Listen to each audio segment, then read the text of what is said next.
Welcome everyone to the Q&A session for our upcoming course, Shamanic Dreaming, the 7-week journey with Goddesses of Rebirth for courage, clarity, and true fulfillment. I'm Lisa Bonnice, and I'm really looking forward to hosting this Q&A conversation for the Shift Network, where we'll explore the teachings of Robert Moss and address questions about his upcoming 7-week course, Shamanic Dreaming, which begins Thursday, April 9th. And a little later, I'll explain how you can participate in the course even if you can't attend the live sessions. But first, I want to introduce our guest. Robert Moss is the creator of Active Dreaming, an original synthesis of modern dreamwork and shamanism.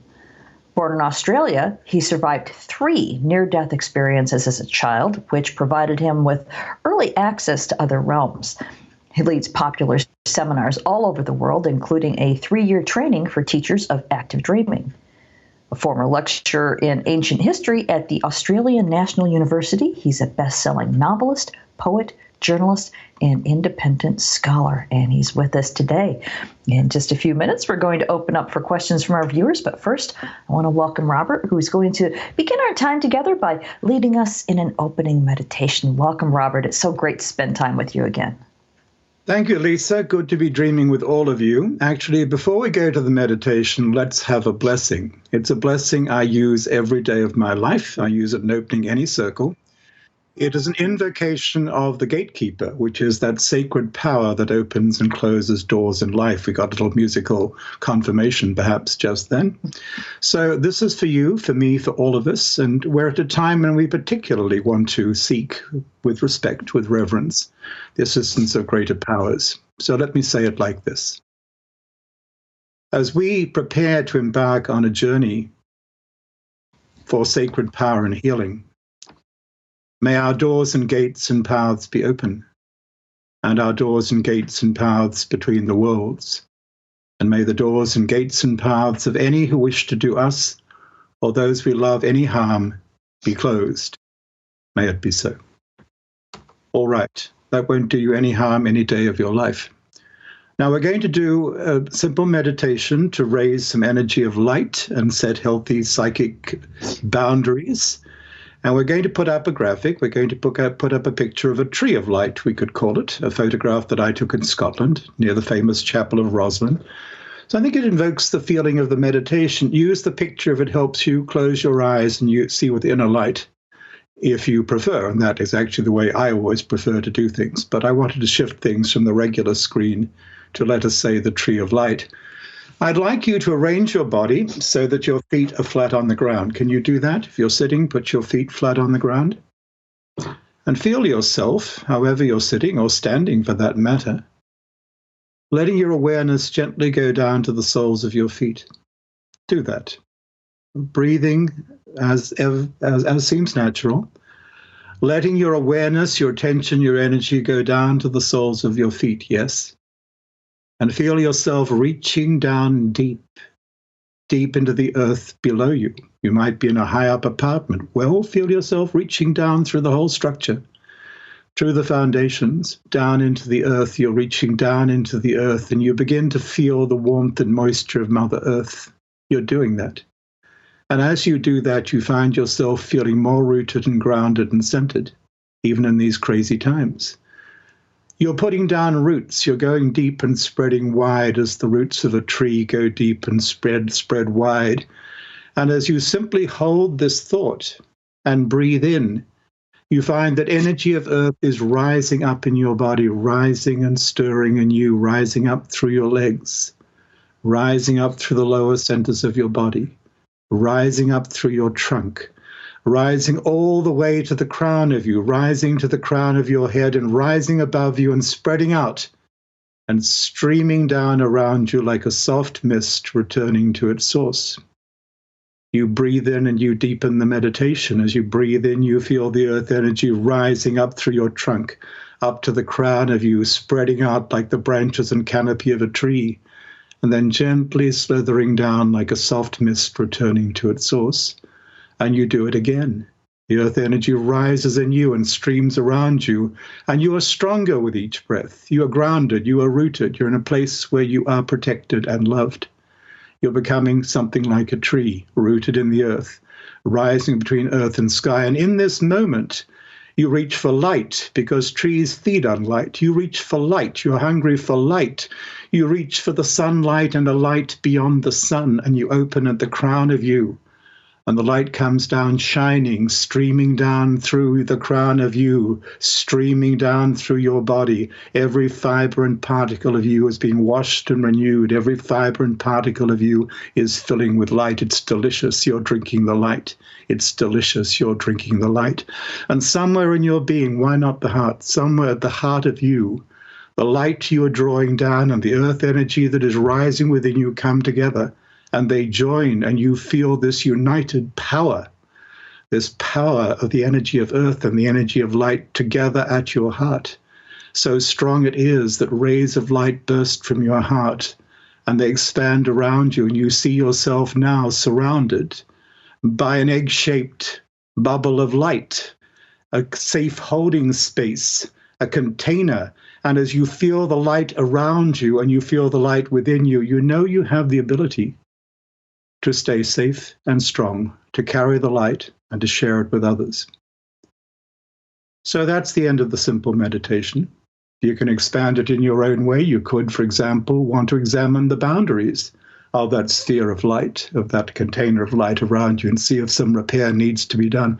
But that's a kind of thing I find useful, especially in a time like this, with its combination of seeking grounding and centering in the earth, connection with the earth, and reaching for light from a higher source. Now, Lisa, before we go any further, before we go to the questions, I just want to say something in a general way about dreaming right now in these times. Is that okay with you? Absolutely, please do. These are dark times. I dream a lot. I still receive a lot of dreams from other people.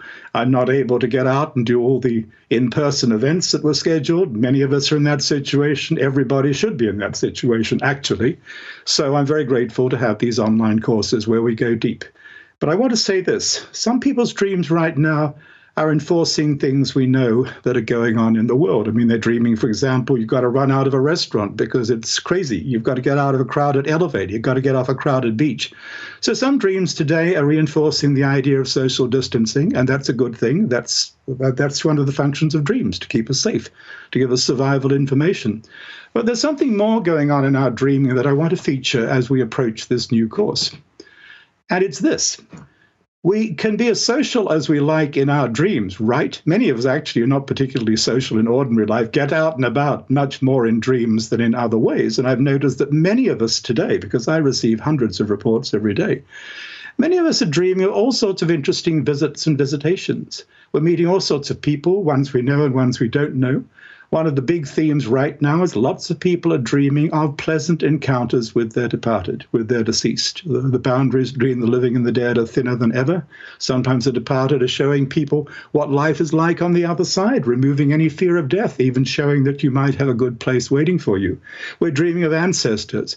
We're dreaming of mythic figures. We're dreaming of the greater powers. This week, I received a visitation in that liminal space between sleep and awake. Do you know what I'm talking about? The hypnagogic zone. It's a great place to become a lucid dreamer. It's a great place to have intuitive experiences, creative experiences, encounters with inner and transpersonal guides. A woman turned up in my inner sight. She was right there, stream of red hair rushing over her shoulders.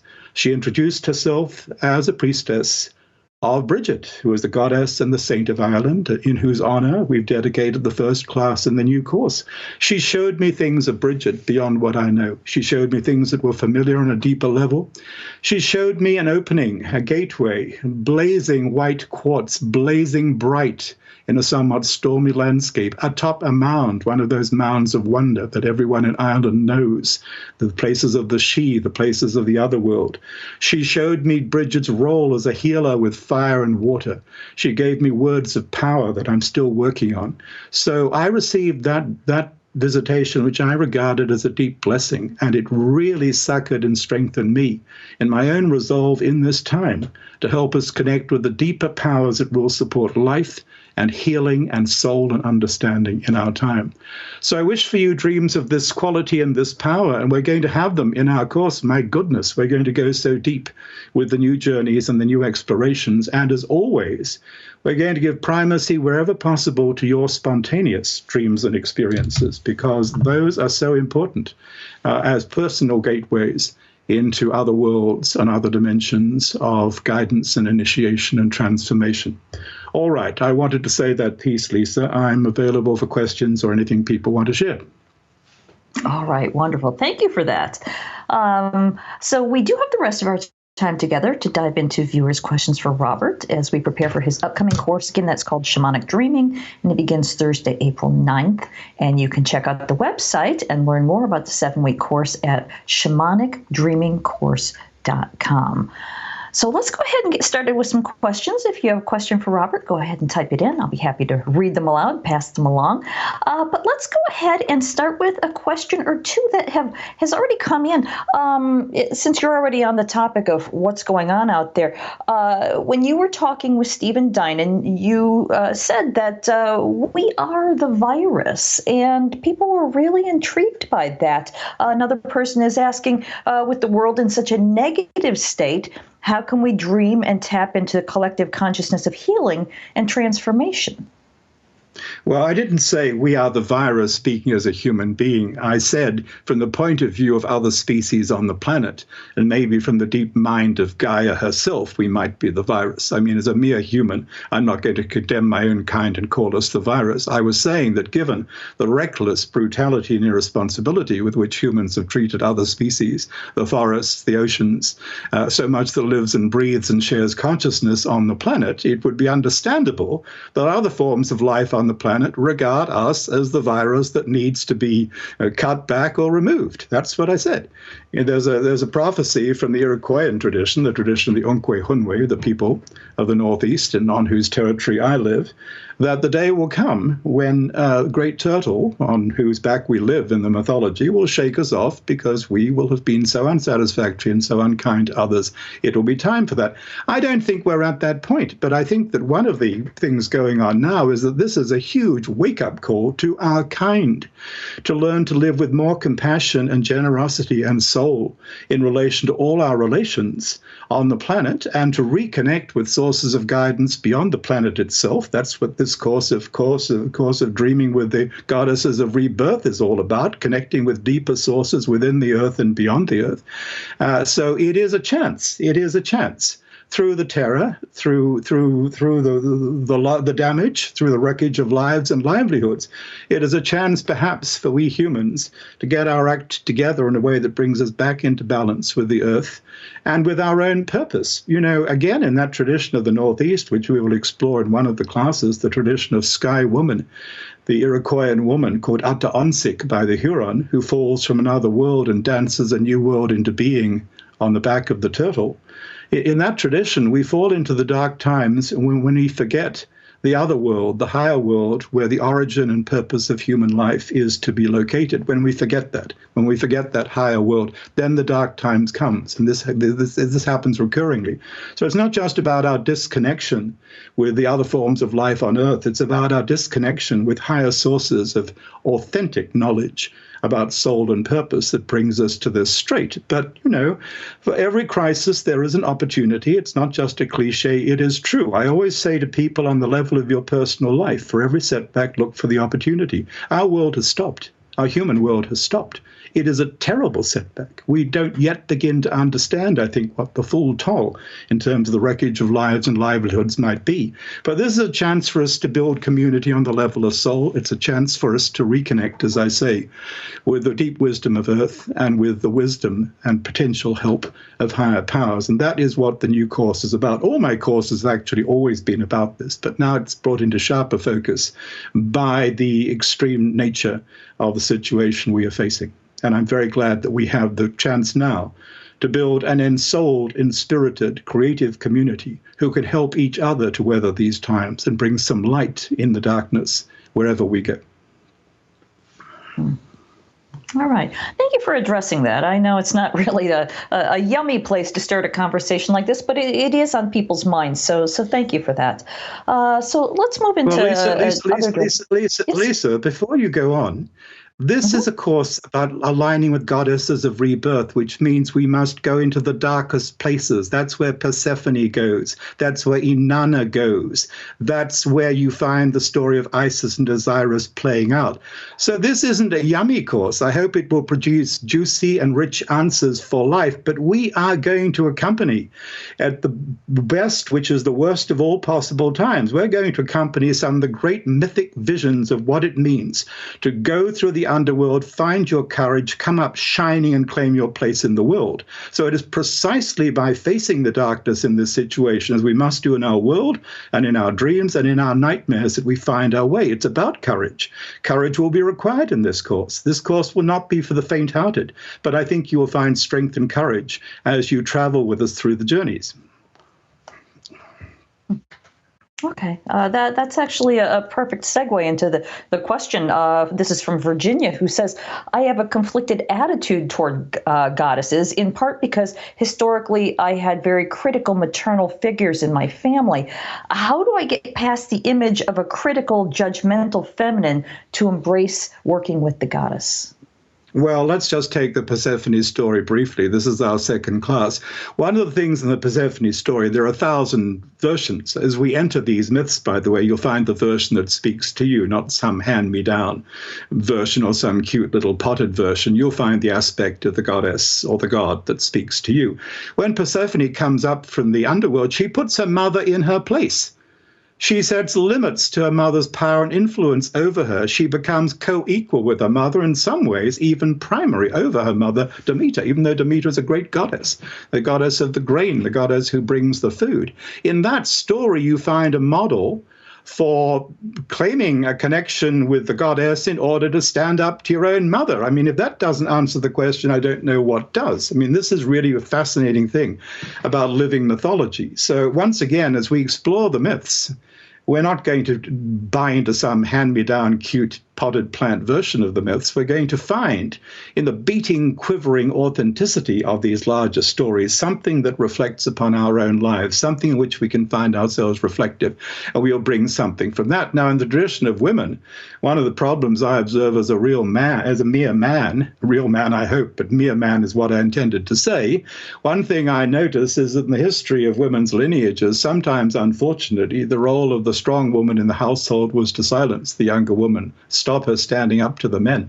I remember in one of my courses, I was asking people to confront their blocks, to confront, for example, what makes it hard for you to claim your voice? What makes it hard for you to speak in front of other people? What makes it hard for you to speak your truth? And maybe many watching right now have had that moment when it's been very difficult to speak.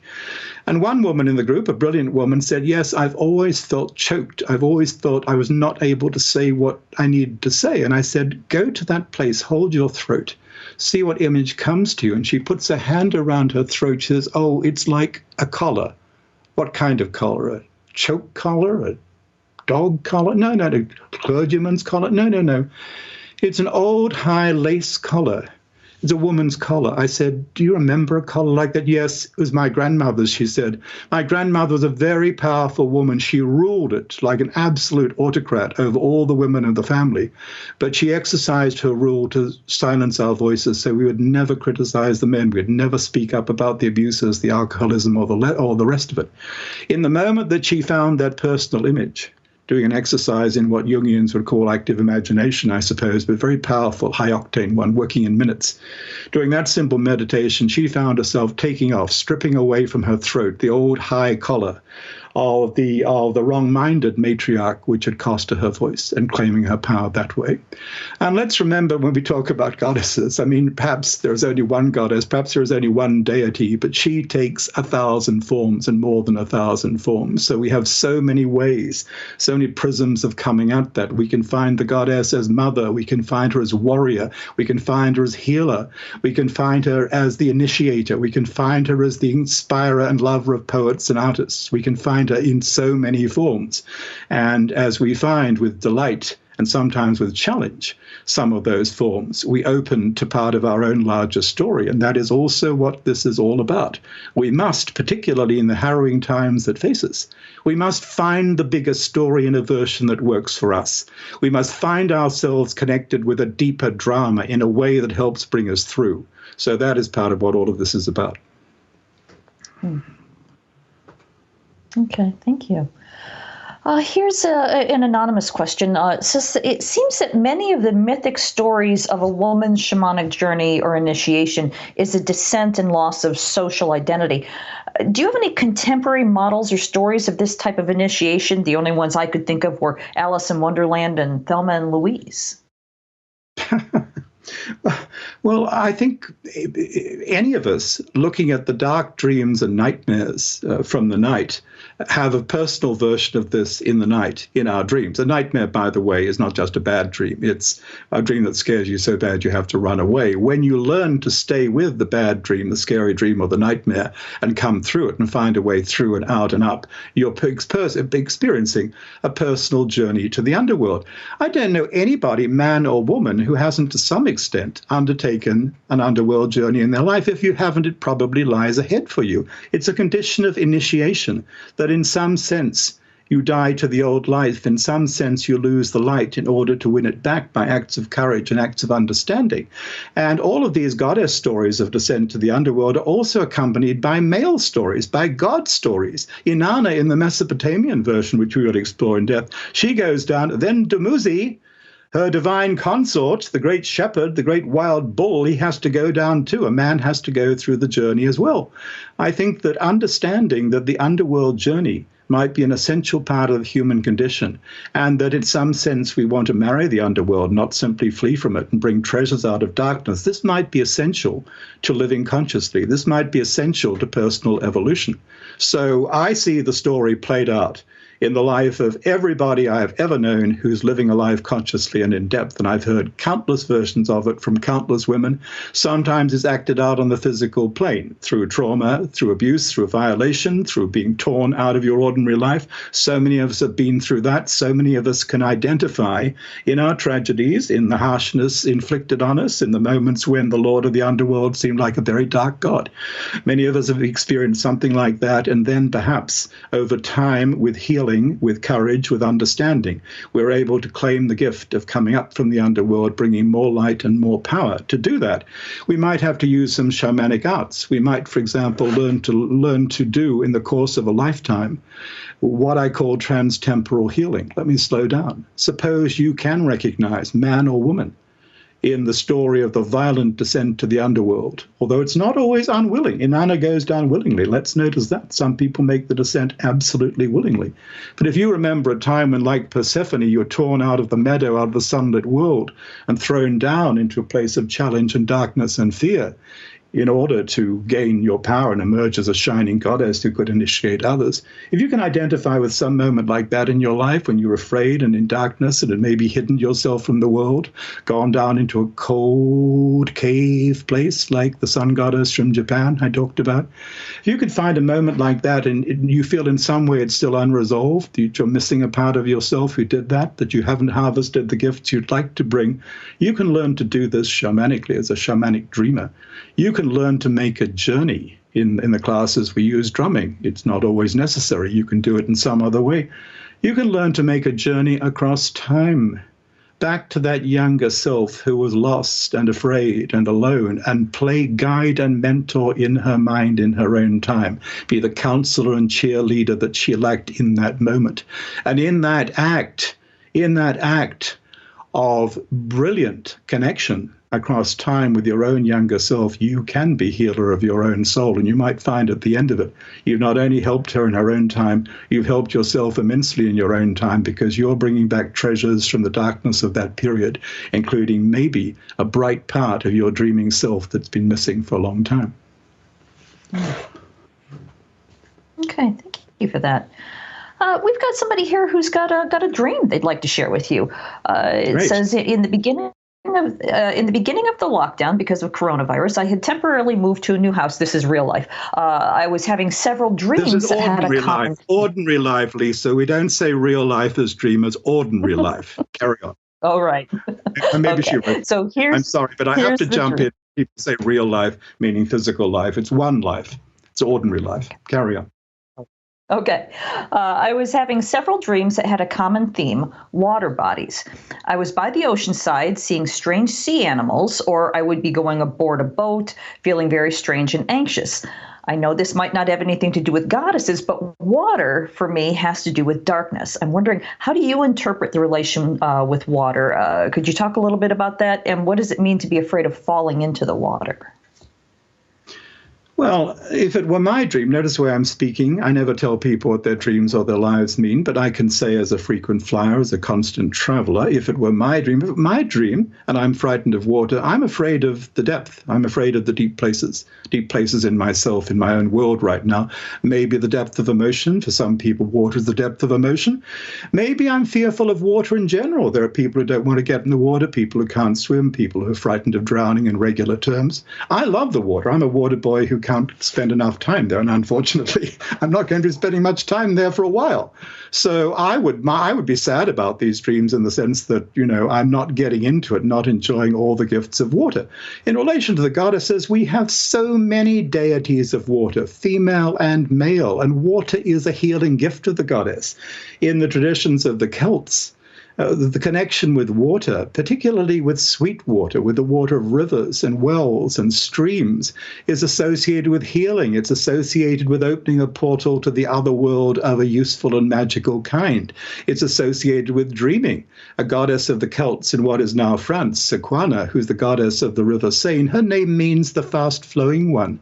And when you relax into the rhythms of water with her or bathe in her sacred spring at the source of the river Seine, you come for deep healing, and you come to her for dreaming too, because she will restore your dreams. In Ireland, you go to the wells associated with the goddess, with Bridget and with others. You go there because with the well water and with the access that the well might give you to a deeper world, you're in a realm of magic and power and possibility. The deep ocean is the greatest cleansing agent that humans have known since the beginning of time. We've often given our sins, our evil, our darkness to the ocean. So if I am frightened of these dreams, recurring dreams of water, I would want to reconsider my attitude and consider that maybe what I fear is my ally waiting for me to form a new connection with it. It is amazing how often dreams show us, in the shapes of our fears, what is required for us to step into a new place of understanding and power. To go into my own story for a moment, when I started living in North America a long time ago now, I started dreaming of bears in a way that I don't remember dreaming them before. I'm of European ancestry. I dreamed of the bear as my European ancestors knew it. But in North America, I dreamed of a giant bear who was in my house, in my bedroom, in my space, and he terrified me. I went back into the dream. Maybe that's what you want to do with one of these dreams of water. I went back into the dream. I forced myself, wide awake and conscious, to brave up, step up to the bear. The bear embraced me. We became the same size. The bear showed me we are joined at the heart. And the bear said, call upon me. I'll show you what you need to heal and what is needed to heal others. The promise has been kept ever since then. The bear has been a medicine ally for me personally and for those who work with me. That was an example of facing what I feared as it presented itself in a dream. Maybe the invitation for you now is to face the challenge of the deep, to find a way when the time is right for you and you feel you have a safe place in which to do it and the inner resources available to do it, to get into that ocean, to get into that water, to go on that boat ride, to swim with the deep and see what is waiting for you. I can tell you that what is waiting for you, if it's my dream, might be immense healing and clarity and renewal. Okay, thank you for looking into that. For those of you who are just joining us, we're here with Robert Moss, learning about his upcoming course, Shamanic Dreaming, which begins on Thursday, April 9th, and you can log on to shamanicdreamingcourse.com for all the details and to register. So let's go ahead and get back into some questions here. Here's one from Renee, who says, sometimes dreams seem like jumbled things and not messages. How do we know what the messages are without manipulating them to be what we want them to be? Well, the jumble is probably the result of us not catching enough or not catching the most important details, because let's remember that any recollection of a dream, even the most prolific, is likely to include only part of the fuller experience of the dream. Dreams are experiences, they're not just texts. So if we come out with a jumble, it might be because our minds are jumbled and we weren't able to bring something through. Yes, there are jumbled experiences in the night, particularly if you're drifting in that in-between state, which is a really great creative state when you learn to use it consciously. You might see a jumble of things. Things are coming and going. It's very busy. Images rise and fall, and you can't make sense of them. They're coming so fast you can't keep up with them. Yes, I'm familiar with that kind of jumble. It's not meaningless. It just means that so much is going on I can't catch it all for now. Look, I find it productive, particularly if I have not been recording and working with dreams for any length of time, or been through a dream drought, or been through a break, to record whatever I can bring from the night as exactly as possible, and then do this. Pause it, give it a title, give a name. If there are several different scenes, write several different titles. That already brings something into focus. Feel whether there is some energy here, some energy that engages my curiosity, even my fear, some energy that makes me want to explore one or more of these elements. Maybe they're just tidbits a little bit more, and then see if I can project myself back into that space. I'm talking about dreaming wide awake and conscious now. This is an aspect of shamanic dreaming. We learn to take a personal image and make it a doorway, make it a portal, travel back into the place we are in during the dream, and bring back more of the fuller experience of a dream. It's amazing how even a tiny little fragment of a dream can be used this way and produce stunning results. If we are patient and if we are willing to turn the mind free, to turn off external distractions, to check out of our ordinary physical world, which is not that hard to do these days, and go into that other space, because here's something to know about dreaming, and about shamanic dreaming in particular. A dream is also a place. You've done something in the space of a dream. You've been to a certain place. Maybe it's a house. Maybe it's a beach. Maybe it's another planet. Maybe it's the deep ocean. You've been to a place.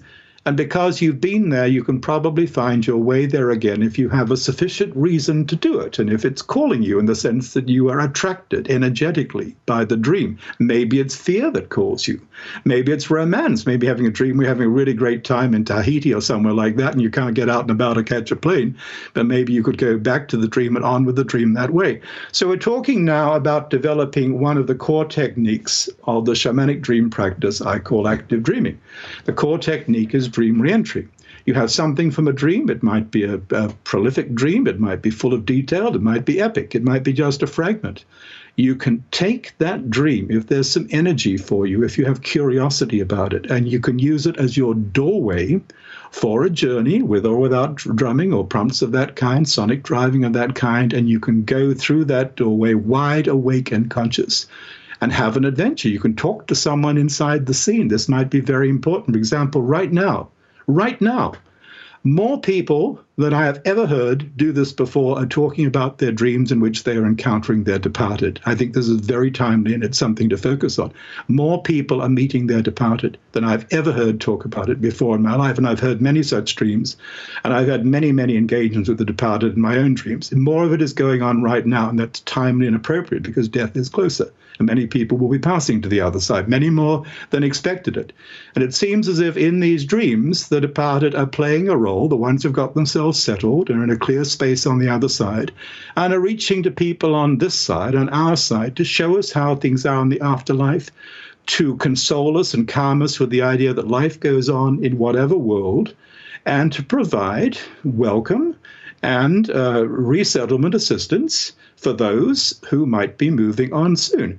That might or might not be going on in your dream of grandma, but why not, if you dreamed of grandma but you don't know what was going on, why not learn to revisit the dream? Sit down with grandma and have a talk, have a conversation. That might be brilliant for both of you. So there's one of many examples of what it is to learn to take a dream, whether it's complex or simple, confused and broken, or seemingly with great narrative verve, and use it as your doorway for a personal journey. In this way, you'll learn all of the gifts of shamanic dreaming, you'll learn that you're a time traveler. You can travel to the possible future, to the past, to other lives, to parallel dimensions. You can go to places of healing and adventure and initiation. You can go to other worlds. You can visit the departed in their new life environments, just for starters. So when the waking mind, with a little waking mind, which doesn't understand nearly as much as it sometimes pretends to do, when the little waking mind says, oh, this is a jumble, this doesn't mean anything, I don't get this, where's the message? The dream may be wiser than you are in your waking mind. The dream is waiting for you to do the work and play required to receive the message, and that might require going back into the space of the dream, back into the experience, and not just relying on a bubble of broken text. Okay, thank you. Now, on another topic entirely, you were talking with Stephen Dinant about synchronicity, and we've got a question here from Lorena, who says, I experienced a massive synchronicity yesterday that confirmed a pattern that I suspected existed, but it didn't tell me what to do about it. Which goddess can I ask to show me another synchronicity with that advice? Well, it's interesting that you're going to turn to a goddess for synchronicity. Why not? I mean, in the play of synchronicity, we often feel a hidden hand, don't we? I think that's why you're asking. You know, we know when meaningful coincidence takes place in such a way that it induces shivers. We recognize it in our shivers, in our goosebumps. We know that something more is going on. The hand of a god or goddess might be involved, the hand of an ancestor or one of the departed, the role of the archetypes, as Jung called them, in order to sound respectable. All of these things might be involved in the play of synchronicity. You could certainly appeal to a goddess. I don't think you need to single out any one. You would need to decide which goddess you feel most attuned to, which one you have most affinity for. You don't necessarily turn to a goddess as a deity of synchronicity. The deities of synchronicity that come to mind, synchronicity is personified, are actually male more than female, though I think of Hermes, for example, in the Greek tradition. Hermes delivers his messages through sheer synchronicity, through natural events. You see him flying through the sky with his winged sandals and his caduceus, his twin serpents. He embodies the principle of synchronicity. Now, he's a god. You've got to have gods as well as goddesses, you know. But I think the truth of the matter, and I'm talking around your question rather than giving it a head-on response, I think that in the play of synchronicity, we often feel the role of larger forces, and the way that they play in our lives depends, again, upon what story we are carrying. What is our mythic connection? What mythic edge are we walking on? So rather than asking a goddess for synchronicity, I would look to synchronicity itself to reveal what goddess, what larger story is stalking me. That's the way I would look at it. I go to the Aborigines of my native Australia, who say the big stories are hunting us. The big stories are hunting the right people to tell them and to live them. So instead, I'd come at it the other way around. Instead of asking for a goddess or god to show me something, I would look for more examples of synchronicity and see what god or what archetype or what story might be showing through that play of coincidence. So I'd broaden the range of techniques I have available. I wrote a recent book about this called Sidewalk Oracles. It has 18 games to play in terms of gathering experiences of synchronicity and then figuring out what to do with them. One of the games is listening for your daily Kledon, K-L-E-D-O-N. That's a Greek word. It's a favorite Greek oracle. Listening for a Kledon, what does that mean? It means listening for the first sounds coming out of silence or undifferentiated hubbub that reach your ears on a given day. Most of us aren't getting out and about as much as we used to, but most of us are at least taking a walk or something. So the way that would play in action is you go outside, you listen for the first tune coming over a car radio, the first overloud conversation on a cell phone, the barking of that dog, the cawing of that crow, and you find something in it. But here's the immediate thing I would do with your question. That episode came up. You don't know what it means, but you know that it was meaningful. Ask yourself this. Can I go out on the street or take a walk and receive the first unusual, unexpected thing that enters my field of perception as a response to my question, what did that other thing mean? In other words, go looking for another episode. And by the way, coincidence is not just isolated incidents. There might be a big incident, but coincidence tends to run in rifts, run in series. I call this reincidence. So I go looking for another sign, another symbol from the world, and see if I can put that together with the first one, and then maybe do a third one, then make a story. I'd look at the set of 3 incidents as if they're symbols from a dream and make up a story around them and come at it that way. I don't know that I would pray or invoke a specific goddess to bring me a synchronicity. I repeat, I'd look for the hand of the goddess or the god or the archetype in the new synchronicity that appears to me. Okay, thank you for that. That's a lot of good information. This is a very short question, but it's full of juice. This is from Stefka, who says, how to interpret dreaming an enormous feeling of love? Will you read it again? Stefka wants to know how to interpret dreaming an enormous feeling of love. Oh, I see. This is the dreaming. An enormous feeling of love is the dreaming.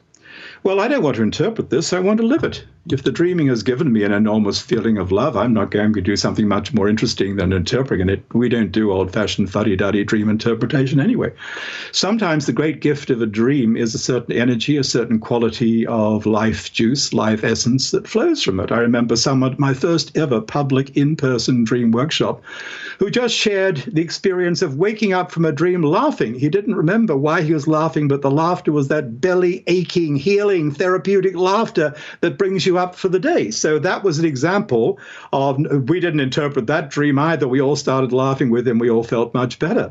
My mind goes to an early bishop of the church in North Africa, Synchronicities of Cyrene. He wrote a little treatise about dreams at the same time that the barbarians were sacking Rome in a dark, difficult time when the world was on fire in a bad way. He read a little treatise on dreams. He wasn't a very orthodox bishop, but the fact that he was a bishop of the church is interesting. And he said many good things about dreams back then, but the one relevant to this feeling of love is, he said, in dreams, God, the divine, makes us fruitful with his own courage. Mysterious language. God, the divine, makes us fruitful with his own courage.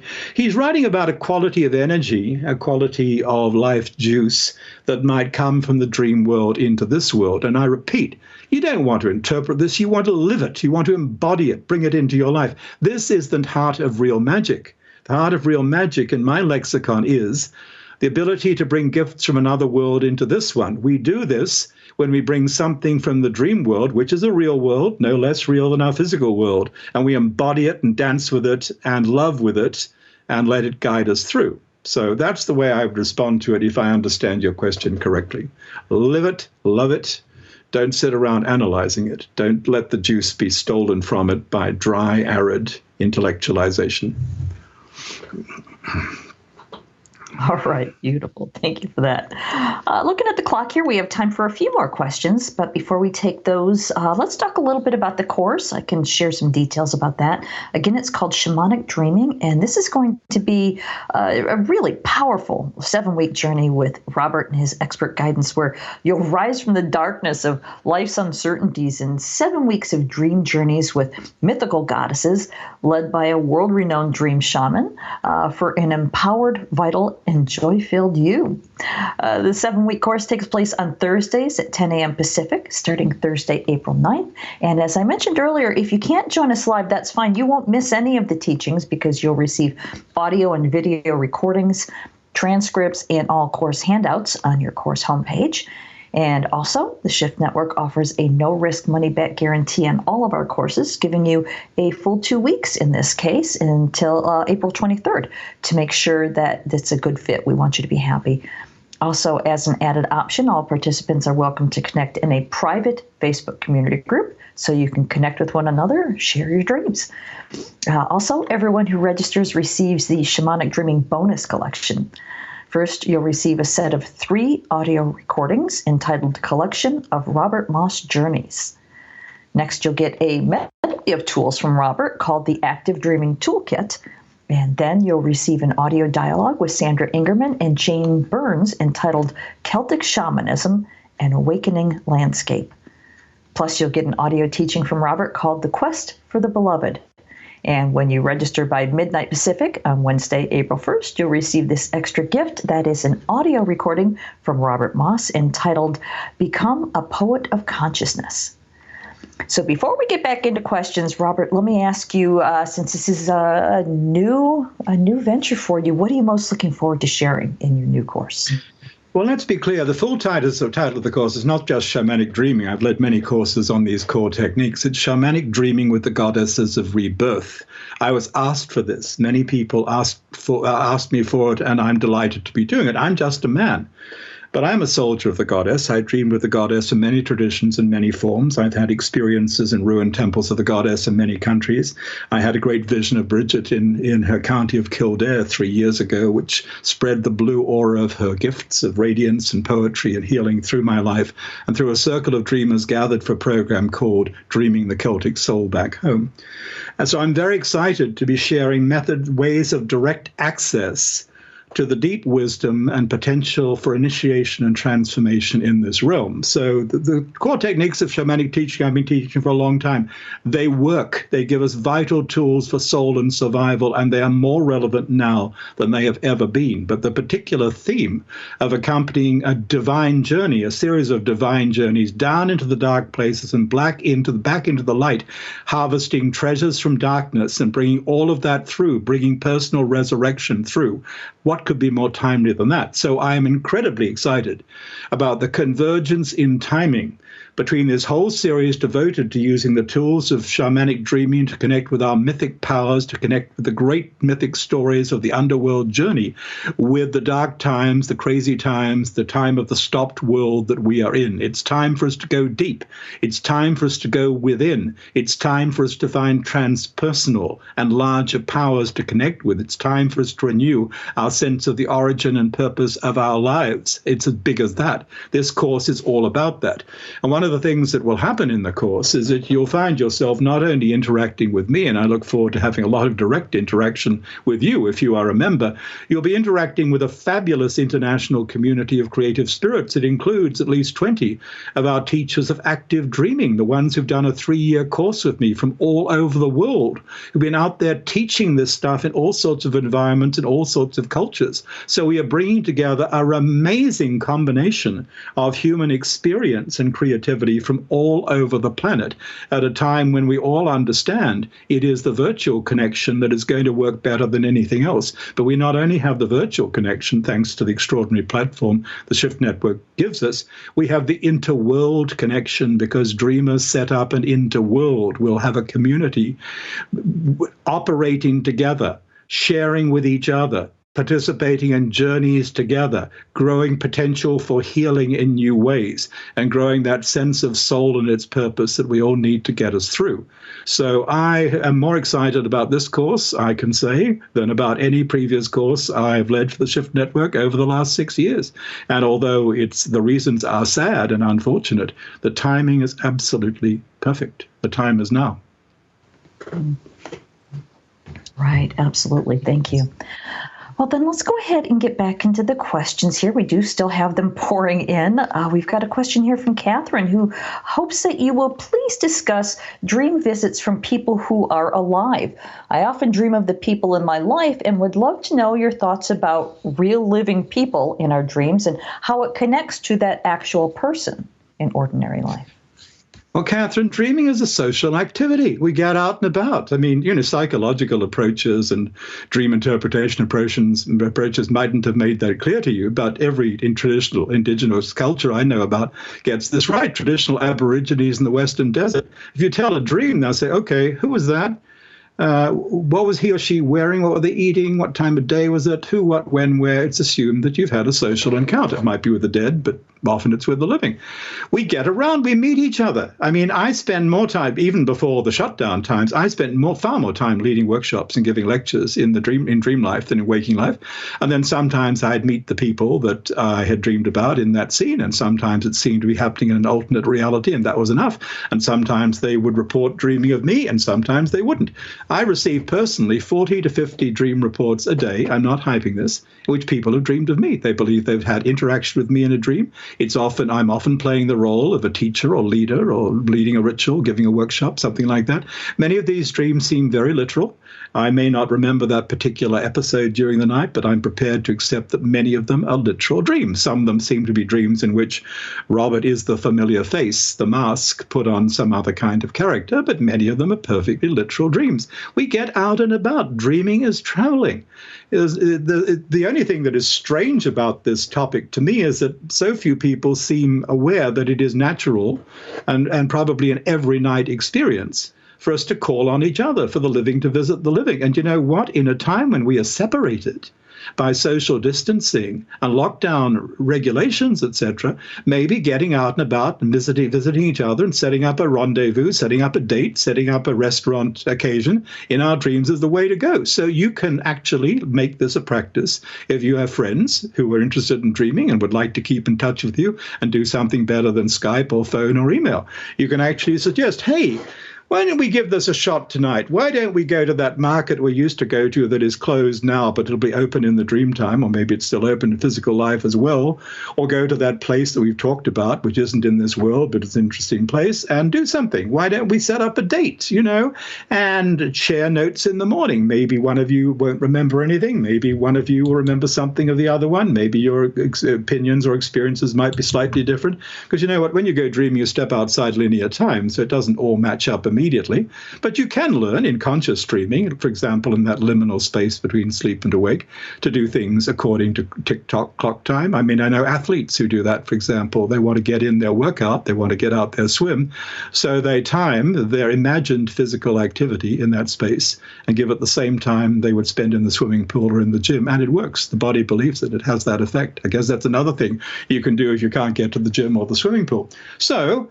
social dreaming is absolutely possible. It's common. Many people don't recognize what's going on. Many people, of course, are still lost to their dreams. But in this time, as in no time before, we need to bring back the dreaming. If we can't get out and about much in the physical body, we can get out and about in the dream body, in the astral body. No doubt about it. We can have adventures. We can meet each other. We can have some fun. We can maintain connection, and we can grow at the end of all this relationships that are deeper and stronger and far more interesting than they were before. Thank you for that question. All right. Let's go ahead and do another dream here. This is Elena, who says, I dreamed of myself sitting on a hospital bed, spitting out some long part of my inside that was stopping me from breathing. I was also the nurse spying something in my mouth while she looked sorry that I had to put back the thing in my mouth. I was afraid and I was crying not only in the dream, but also in my bed. Would that be a vision or just a nightmare? I'm not going to call it just anything, Elena. It's a scary experience, but I take comfort from a couple of things. First of all, I'm not only experiencing, I'm witnessing this and counseling on it as the nurse. I'm the nurse and the patient in the dream, as I understood you to say it, which means that if I work with the dream, I can be the nurse and the healer as well as the patient. I don't know in anatomical or disease symptom terms what exactly this thing coming out of the mouth is. I don't know whether it needs to be kept out or put back. I don't understand what the nurse is doing. But I would probably have a go at re-entering the dream, adopting the perspective of the nurse or talking to the nurse, who is a healing side of myself, in order to understand more clearly what is to be done. And I might actually ask for some help before I did that. I might say, I'd like help with this dream and what it reflects. I'd like help with the dream in case it diagnoses or prognoses some process of disease and healing in my life. Could I have a little help with this? Here's something I need to say. This is a time when we need to learn to ask nicely for help from greater powers. A Greek who walked very close to the god of healing of the ancient Greeks, Asclepius, used to ask this way: I ask for the health my body needs to serve the purposes of the soul. I ask for the health my body needs to serve the purposes of the soul. That is an example of asking for help in a way that gets the attention of the god or goddess or angel behind the curtain of this world. A human who just says, fix this, I'm sick, help me out, is not very interesting. A human who says, will you help me because I want to serve the purposes of the soul, the purposes of life and light and creation, might get more help. So here's something that anyone can do in this time. You can do it in the night, you can do it in the day. You can ask nicely, respectfully, of greater powers. If you have names for them that accord with your faith and your experience, you might need those names. You can ask in the name of love and light. You can ask on behalf of soul as well as survival in these crazy times. You can ask like Elias Aristides, the Greek I am quoting, the one most famous orators, which like a movie star in his day. I ask for the health my body needs to serve the purposes of the soul. You won't go wrong if you do that. You can do that on the edge of sleep in the night and see what dreams come and what comes in that liminal space between sleep and awake. So I'm not going to try to interpret whatever exactly is going on in that hospital scene, Elena, but I would take it as an invitation to address directly in the best way I can my own ability to play healer for my own body and my own life. I think that potential is there. All right, perfect. Thank you for that. And I believe you may have just answered this question, but let's go ahead with it. Dunja has a question about discerning the true spiritual experience with a deity, discerning it from our own mental creations or thought forms in daydreaming and night dreaming. How can we know what or who we're interacting with? Well, it's a very good question. Discernment is required. How do you grow discernment? You grow discernment through practice, practice, practice. You note what follows a certain vision or dream or appearance or apparition, what follows it. You notice the state of your energy. You know the state of your life, the state of your attitudes, your own feelings. Your first feelings will be advisories. You track the consequences. What is the follow-up? I talked about being visited 2 nights ago by someone who seemed to be a high priestess of ancient Ireland, had promised me a closer connection, in particular with Bridget, the High One, the Exalted One, the goddess and saint of Ireland. She gave me a whole series of clues, specific words, specific information. I spent 24 hours tracking those clues. I asked Irish friends. I'm a researcher. I'm an independent scholar. I hit the books. I found 5 single-spaced pages of my notes of really interesting information that her guidance brought me to. If I could go to certain places in Ireland right now, I would do that. I'll do that in the future. So my process of discernment involved fact-checking and involved follow-up. It involved research, dream setters assignments. But I will say this, if you want to know whether your connection with a deity is authentic or not, trust your dreams beyond anything else, because your dreams give you direct access. They are direct revelation. And you can be sure of this. If something comes to you in a dream, and I'm talking in particular about a spontaneous dream, not necessarily a lucid dream, not necessarily one you asked for, not necessarily one that you want. If something comes to you in a dream, it is time for you to pay attention. It is timely, and probably it is absolutely authentic. You might need to grow your ability to read the dream. You might need to be able to revisit the dream and get it clear. You might want to remember that you can converse. You can have a conversation with the people or beings who appear in your dream. You want to remember that dreams set you assignments to research the content of the dream, and then, of course, to take action to embody it. So those are my first responses to now. How do we know that anything is for real in this world of strange disinformation and rumor and complex deceit? Well, we trust our feelings. We check the facts. You treat, Mr. Jung said, dreams are the facts from which I proceed. Yes, we check the facts of the dream. We get them straight. And I'll tell you this, it might go contrary to what you've heard in the ordinary world. Dreams are sometimes a better source of facts for life, of facts for soul, of facts about meaning, of facts for survival, than what's around you in the rumor mills and the media of the current world. So that's my response. All right, great. Thank you. Looking at the clock, we are out of time, and this has been such a deep and rich conversation. So I want to thank our viewers for being with us today and for all of your questions that helped make this such a deep and rich conversation. Once again, Shamanic Dreaming with Goddesses of Rebirth for Courage, Clarity, and True Fulfillment starts Thursday, April 9th. And again, you can visit shamanicdreamingcourse.com to learn more and to register. So, Robert, before we go, any final thoughts? Well, stay safe and well and strong. Dream up a storm. And, let me give you a dreamer's wish. May your best dreams come true. And may you remember them. All right. Wise words. Thank you, Robert. It's always such a pleasure speaking with you. Thank you for being with us today. Thank you, Lisa. All right. And once again, thank you to everyone who joined us today. On behalf of all of us at the Shift Network, I wish you well and look forward to having you on this course or perhaps another one in the future. Have a great day, everyone.